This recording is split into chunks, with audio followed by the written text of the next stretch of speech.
Is Raigoro secretly one of the best free-to-play infantry tanks in Doomsday Last Survivors? If you've been sleeping on this giant sumo wall, you might be throwing fights without even knowing it.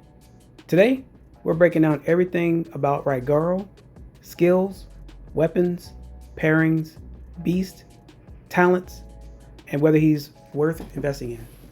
Let's go. Okay, so Raigoro.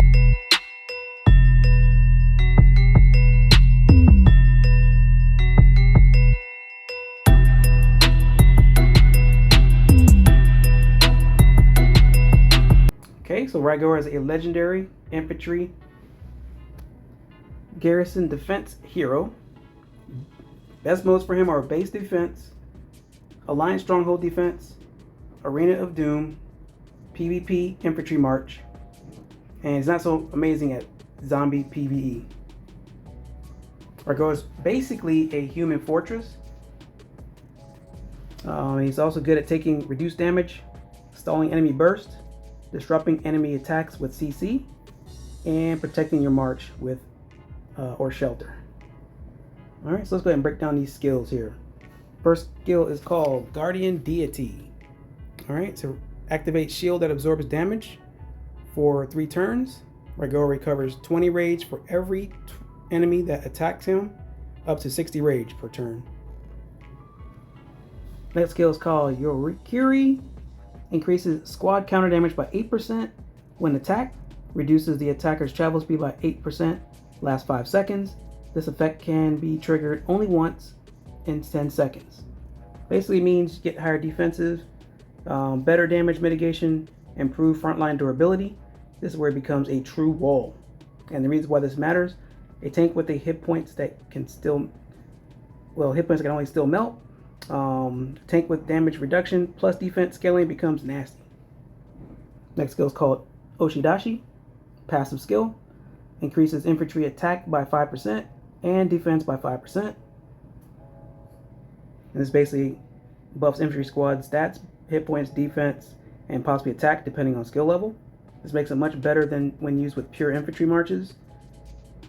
And make sure that also you guys don't mix troop types with Raigoro if possible. Got to make sure you run 100% infantry. Next skill is called Yokozuna.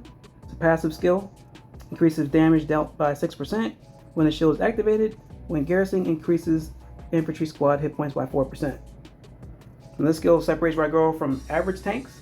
Benefits when defending, base, shelter, better resistance against rallies, stronger sustain and prolonged defense. So if you're defending shelters, alliance buildings, bunkers, or strongholds, Raigoro becomes much stronger. Now, when it comes to his weapon, you want to make sure you have weapon stats with hit points, defense, damage reduction, infantry defense, infantry hit points.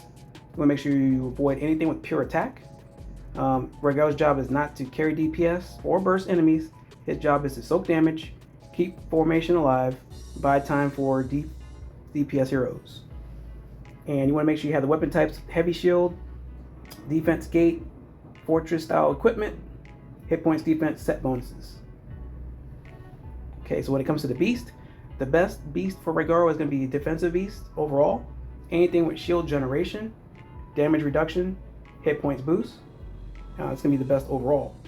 If you're looking for anything with counterattack, you get that counterattack beast, which is going to have reflective damage, counter damage, retaliation. This is one that's also nice for PvP. And then you have the Rage Beast, if you want faster skill cycles or help Raigoro spam Gate of Protection more often. Okay, when it comes to lineups, you're going to have Raigoro with Lewis. And the reason why this is going to work is because you're going to have tank and sustain. It's great for survivability, strong in rallies and defenses. And then lineup number 2, Raigoro and Tom.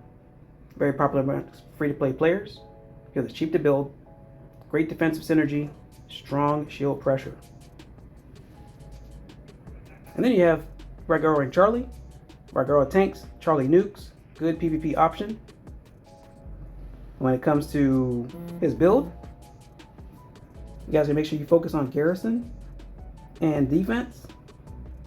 This is a recommended, what they recommended for infantry if you're using them as an infantry, but I'm gonna use mine as Garrison. So you want to definitely focus on Garrison and defense. You want to make sure you prioritize anything with structure defenses, damage reduction, anti-rally bonuses, and then hit point nodes. And this turns him into a straight brick wall. And that will bring us to the question we had asked in the beginning. Is Raigoro worth investing in? For free to play, I would say yes, absolutely. One of the better defensive investments. For low spenders, very solid, especially if you defend often or you play infantry. For whales, I'm going to say this is situational. Later heroes may outperform him offensively. His weakness is definitely going to be heavy burst nukers, anti-tank heroes, fast rider comps, open field kite comps. Hopefully this video found you guys well. If it did, make sure you guys drop in a like. If I missed anything in the video, make sure you guys let me know in the comments below. Definitely hear from you guys. See you next time.